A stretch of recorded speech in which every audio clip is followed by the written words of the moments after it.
Welcome to my YouTube channel. আশা করি তোমরা সবাই ভালো আছো। এর আগের ভিডিওগুলোতে আমি তোমাদের ক্লাস 11-এর সেকেন্ড সেমিস্টারের পড়া স্টার্ট করে দিয়েছি। আমি তোমাদের সিলেবাসে গল্প যে আছে ছুটি, কবিতা থেকে ভাব সম্মিলন, লালন শাহ ফকিরের গান, নুন, নাটক থেকে আগুন এবং পঞ্চতন্ত্র থেকে বই কেনা, আজব শহর কলকাতা, 25শে বৈশাখ, আড্ডা আমি তোমাদের সমস্ত পড়িয়ে দিয়েছি। এরপরে আমি তোমাদের সেখান থেকে কোশ্চেন অ্যান্সার দেওয়া স্টার্ট করে দিয়েছি।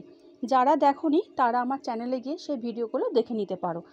এবার আমি তোমাদের সিলেবাসে যে আছে বাংলা শিল্প সাহিত্য ও সংস্কৃতির ইতিহাস, সেখানে আধুনিক বাংলা সাহিত্যের ধারা, সেখানে কিছু অধ্যায় আছে। ঊনবিংশ শতাব্দী সামাজিক ধর্মীয় ও শিক্ষা সংস্কার আন্দোলন। নেক্সট, বাংলা সাময়িক পত্রের উদ্ভব ও বিকাশ, বাংলা গদ্য প্রবন্ধের ধারা, এইগুলো সমস্ত আমি তোমাদের আলোচনা করে দিয়েছি, কোশ্চেন অ্যান্সার দিয়ে দিয়েছি। যারা দেখোনি সেই ভিডিওগুলো তারা আমার চ্যানেলে গিয়ে দেখে নিতে পারো। আজকে আমি তোমাদের নেক্সট কাব্য কবিতার ধারা, সেখান থেকে আমি তোমাদের কোশ্চেন অ্যান্সার আলোচনা করে দিচ্ছি। আর একটা কথা বন্ধুরা, তোমাদের যে পূর্ণাঙ্গ সহায়ক গ্রন্থ যেটা পঞ্চতন্ত্র, সেখান থেকে কিন্তু তোমাদের 2 আর 3 মার্কসের কোশ্চেন অ্যান্সার আসবে। আর বাংলা শিল্প সাহিত্য সংস্কৃতির ইতিহাস, সেখান থেকেও কিন্তু তোমাদের 2 আর 3 মার্কসের কোশ্চেন অ্যান্সার দিতে হবে। এখান থেকে তোমাদের কোনো বড় কোশ্চেন মানে 5 মার্কসের অ্যান্সার দিতে হবে না।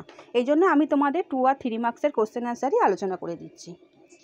চ্যানেলে যারা নতুন, চ্যানেলটা সাবস্ক্রাইব করে রাখো, আর ভিডিওটা ভালো লাগলে লাইক এবং বন্ধুদের শেয়ার করে দিও।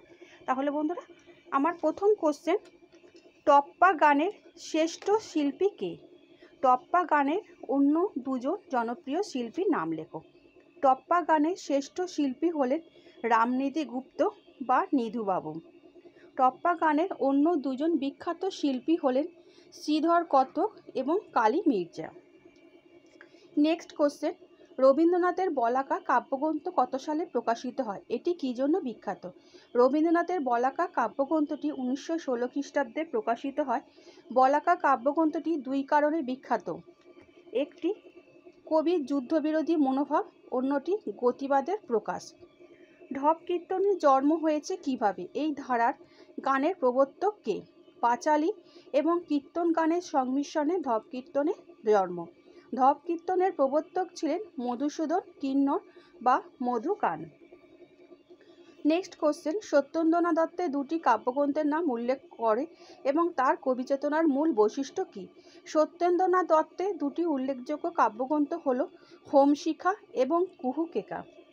কবিতার আস্বাদে এক স্নিগ্ধ মধুরতা, শব্দবিন্যাসে ধ্বনিময়তা এবং ছন্দের নিপুণ প্রয়োগে সত্যেন্দ্রনাথ দত্তের কবিতার মূল বৈশিষ্ট্য। নেক্সট কোশ্চেন, বাংলা কবিতায় বিহারীলালের অনুসারী 2 জন কবির নাম লেখো এবং তাদের একটি করে কাব্যগ্রন্থের নাম লেখো। বাংলা কবিতায় বিহারীলালের অনুসারী 2 জন কবি হলেন সুরেন্দ্রনাথ মজুমদার এবং দেবেন্দ্রনাথ সেন। সুরেন্দ্রনাথ মজুমদারের বিখ্যাত গীতিকাব্য মহিলা এবং দেবেন্দ্রনাথ মজুমদারের বিখ্যাত কাব্যগ্রন্থ অপূর্ব বীরঙ্গনা। 6 নম্বর কোশ্চেন, প্রকাশকাল সহ জীবানন্দ দাশের প্রথম এবং শেষ কাব্যগ্রন্থের নাম লেখো। জীবানন্দ দাশের প্রথম কাব্যগ্রন্থ ঝরাপালক। জীবানন্দ দাশের শেষ কাব্যগ্রন্থ বেলা অবেলা কালবেলা। বিষ্ণুদের 2টি কাব্যগ্রন্থের নাম লেখো এবং তার কবি স্বভাবের মূল বৈশিষ্ট্য কী?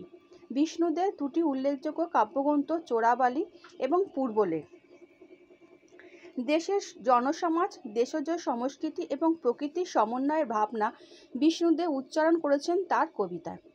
সুধীন্দ্রনাথ দত্তের কবি চেতনার মূল বিশিষ্ট কী ছিল? সুধীন্দ্রনাথ দত্তের কবিতা মানুষ ইতিহাসে নিষ্ফলতা বন্ধ্যাত্বকে ফুটিয়ে তুলেছে। তা অর্কেস্ট্রা ক্রন্দসী থেকে উত্তর ফাল্গুনী সুধীন্দ্রনাথের কাব্যে সমান সবাই যেন নেতির সাধনা। 8 নম্বর পরের কোশ্চেন, এখানে ভুল হয়ে গেছে বন্ধুরা, এখানে 6-এর পরে 7-এর পরে 8, এখানে 9 নম্বর হবে। বুদ্ধদেব বসুর শেষ পর্যায়ে 2টি কাব্যগ্রন্থের নাম লেখো এবং এই পর্বে কবি চেতনায় বিশিষ্ট সংক্ষেপে লেখো। বুদ্ধদেব বসুর শেষ পর্বে 2টি কাব্যগ্রন্থ হলো যে আধার আলোর অধিক এবং শীতের প্রার্থনা, বসন্তের উত্তর। শেষ পর্বের কাব্যগুলোতে বুদ্ধদেব বসুর কবিতায় এক তীব্র অন্তর্দ্বন্দ্ব দেখা যায়। দেহ ও আত্মার দ্বন্দ্ব, আদর্শ এবং বাস্তবের দ্বন্দ্ব প্রবৃত্তির সঙ্গে প্রেমের দ্বন্দ্ব তীব্র রোমান্টিকতার মধ্যে ও প্রবল হয়ে ওঠে। নেক্সট কোশ্চেন, অমিয় চক্রবর্তীর কবি ভাবনার মূল বৈশিষ্ট্য কী ছিল? অমিয় চক্রবর্তী তার সময়কালে কবিদের মধ্যে একমাত্র রবীন্দ্রনাথেরই কবি। খসর, এক মুঠো থেকে অভিজ্ঞান, বসন্ত প্রভৃতি কাব্যগ্রন্থে তাই লক্ষ্য করা যায় এক প্রশান্তি ধ্যানময়তা। কবিগানের বিষয় বিন্যাস কীরকম ছিল তা আলোচনা করো। কবিগানের আসরে ভবানী বিষয়ক সখী সংবাদ এবং বিরহ অংশের পর সর্বশেষ লহর বা খেয়র গাওয়া হতো। এই খেয়র অংশটি অশ্লীল ভাষাপূর্ণ হওয়ায় এখানে দর্শকরা আমোদ অনুভব করত। কাকে স্বভাব কবি বলা হয়? কাকে স্বভাব কবি বলা হয় এবং তার রচিত দুটি কাব্যগ্রন্থের নাম লেখো। গোবিন্দ দাসকে স্বভাব কবি বলা হয়। তার রচিত দুটি উল্লেখযোগ্য কাব্যগ্রন্থ কুমকুম এবং কস্তুরী। কবিগানের আদি স্রষ্টা কে? অন্য দুজন বিখ্যাত কবিয়ালের নাম লেখো। কবিগানের আদি স্রষ্টা ছিলেন গৌজলা গুই। দুজন বিখ্যাত কবিয়াল হলেন হর ঠাকুর এবং ভোলা ময়রা। বাংলা কবিতায় কাকে দুঃখবাদী কবি বলা হয় কেন? বাংলা কবিতায় কবি যতীন্দ্রনাথ সেনগুপ্তকে দুঃখবাদী কবি বলা হয়। চারপাশে জীবন এবং জগৎকে তার প্রত্যাশিত স্বরূপে না পাওয়ার কারণে যতীন্দ্রনাথের কাব্যে তীব্র ক্ষোভ এবং হতাশার বহিঃপ্রকাশ ঘটেছে। সেই কারণে যতীন্দ্রনাথকে দুঃখবাদী কবি বলা হয়। টপ্পা শব্দের অর্থ কী? টপ্পা কী ধরনের গান? টপ্পা শব্দের অর্থ লাভ, অন্য অর্থে তা বোঝায় সংক্ষেপ। দ্রুপদ, খেয়ালের সংক্ষিপ্ততর এবং রঘু সুরের গান হলো টপ্পা। রবীন্দ্রনাথের শেষ পর্বে দুটি কাব্যগ্রন্থের নাম লেখো। এই পর্বে কবির বিশেষত কী? রবীন্দ্রনাথের শেষ পর্বে দুটি কাব্যগ্রন্থের নাম পুনশ্চ এবং পত্রপুট। এই পর্বে রবীন্দ্রনাথের কবিতা ক্রমশ মাটি এবং মানুষের কাছে চলে এসেছে। রবীন্দ্র কবিতায় গদ্য ছন্দের প্রয়োগ এই পর্বে দেখা যায়। সূচনা পর্বে রবীন্দ্র কাব্যগুলি সম্পর্কে সংক্ষিপ্ত আলোচনা করো। সূচনা পর্বে রবীন্দ্রনাথের যখন 7-8 বছর বয়স তখন থেকে তার কবিতা লেখার সূত্রপাত। প্রথম জীবনে রবীন্দ্রনাথ খণ্ড কবিতা এবং গাথা কাব্য দুই রচনা করেছেন। হিন্দু মেলা, উপহার, অভিলাষ প্রভৃতি রচনার পাশাপাশি তিনি বনফুল এবং কবি কাহিনী নামে দুটি গাথা কাব্য রচনা করেছেন। বনফুল প্রথমে পত্রিকায় প্রকাশিত হয় এবং গ্রন্থাকারে প্রথম প্রকাশিত হয় কবি কাহিনী। এই পর্বের অন্যান্য উল্লেখযোগ্য কাব্য হল ভানুসিংহ ঠাকুরের পদাবলী, ভগ্ন হৃদয় ও শৈশব সঙ্গীত। অভিধর্ম।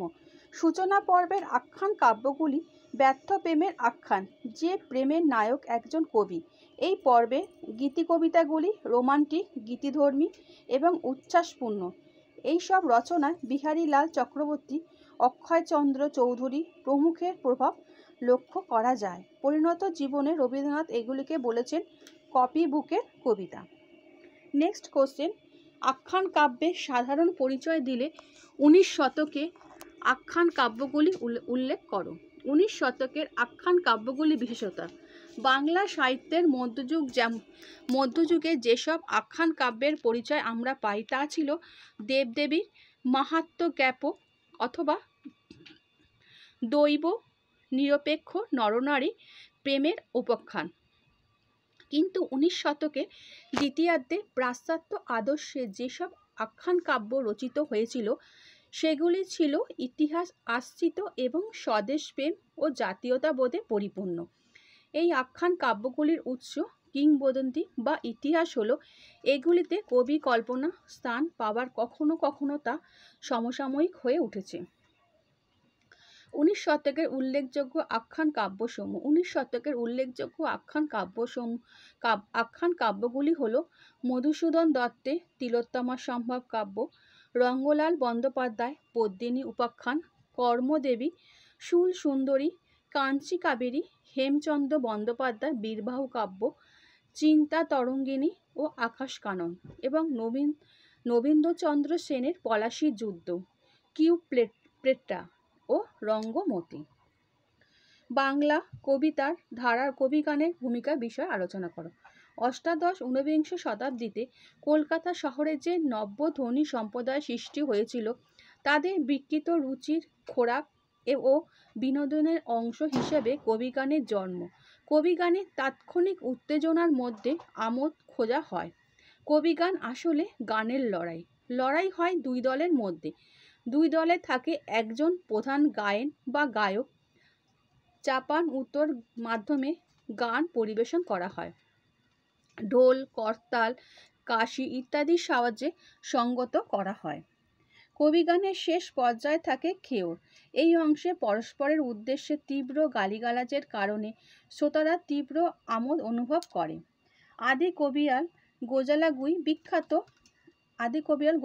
বিখ্যাত কবিয়ালদের মধ্যে রঘুনাথ দাস, হরু ঠাকুর, ভোলা ময়রা, রাম বসু, অ্যান্টনি ফিরিঙ্গি প্রমুখের নাম উল্লেখযোগ্য। নেক্সট কোশ্চেন, বলাকা পর্বে রবীন্দ্র কাব্যের পরিচয় দাও। বলাকা পর্ব। বলাকা, পলাতকা, পূরবী, মহুয়া, বনবাণী ও পরিশেষ বলাকা পর্ব এর উল্লেখযোগ্য রবীন্দ্র কাব্য। কবিধর্ম। 1916 খ্রিস্টাব্দে প্রকাশিত বলাকা কাব্যে রবীন্দ্র কবিতা একটা নতুন বাঁক নেয়, সেই জন্য এই পর্বকে বলাকা পর্ব বলা হয়। বলাকা কাব্যে মুক্ত ছন্দে রবীন্দ্রনাথ গতিতত্ত্ব ও যৌবন তত্ত্বের অপরূপ প্রকাশ ঘটিয়েছেন। পলাতকা কাব্যে কবি যেমন ধরণীর রূপকে ফুটিয়ে তুলেছেন, পূরবী কাব্যে তেমন আমরা লক্ষ্য করি কবির লীলা সঙ্গিনীর প্রসঙ্গ। মহুয়া কাব্যে বিদ্য কবি প্রেমকে প্রাত্যহিক তুচ্ছতা এবং বিলাসিতা থেকে উদ্ধার করে তাকে বৃহৎ ও মহৎ কর্তব্য কর্মের মুখোমুখি দাঁড় করিয়েছেন। রবীন্দ্র কাব্যের গীতাঞ্জলি পর্ব সম্পর্কে আলোচনা করো। গীতাঞ্জলি পর্ব। গীতাঞ্জলি, গীতিমাল্য এবং গীতালি এই তিনটি কাব্য রবীন্দ্র কাব্যের গীতাঞ্জলি পর্বের অন্তর্গত। কবিধর্ম। রবীন্দ্রনাথের গীতাঞ্জলি, গীতিমাল্য ও গীতালি কাব্যগ্রন্থে আছে পরম শক্তিমানের কাছে আত্মনিবেদনের আকুতি। গীতাঞ্জলিতে কবির সঙ্গে দেবতার যেমন একটি শ্রদ্ধাপূর্ণ দূরত্ব আছে, গীতিমাল্যতে সেই দূরত্ব প্রায় বিলীন হয়ে গেছে। গীতাঞ্জলির নির্বাচিত কবিতাগুলির সঙ্গে আর কিছু নির্বাচিত কবিতা যোগ করে রবীন্দ্রনাথ সেগুলি ইংরেজি অনুবাদ করেন। অনূদিত কবিতাগুলি প্রকাশিত হয় সং অফারিংস নামে। এই অনূদিত গীতাঞ্জলির জন্য রবীন্দ্রনাথ 1913 খ্রিস্টাব্দে নোবেল পুরস্কারে সম্মানিত হন।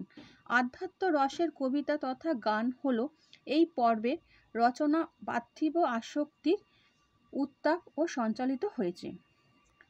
রবীন্দ্রনাথের গদ্য কবিতা পর্বের রবীন্দ্র কাব্য সম্পর্কে আলোচনা করো। গদ্য কবিতা পর্ব। রবীন্দ্র কাব্যের একটি বিশেষ স্থান অধিকার করে আছে তা গদ্য কবিতা পর্ব।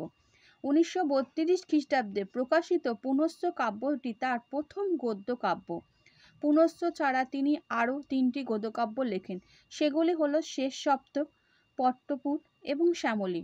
পুনশ্চ থেকে শ্যামলীর মধ্যবর্তী সময় যদিও তিনি 2টি ছন্দবদ্ধ কাব্য রচনা করেছিলেন, তবুও এই পর্বটিকে মূলত পুনশ্চ পর্ব বা গদ্য কবিতার পর্ব বলে চিহ্নিত করা হয়। আচ্ছা বন্ধুরা, আশা করি তোমরা আজকের এই কোশ্চেন অ্যান্সার বুঝতে পেরেছো। চ্যানেলের সঙ্গে যুক্ত থাকো।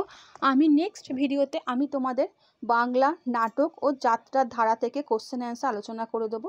ভিডিওটা ভালো লাগলে লাইক এবং বন্ধুদের শেয়ার করে দিও। আচ্ছা বন্ধুরা, ভালো থেকো।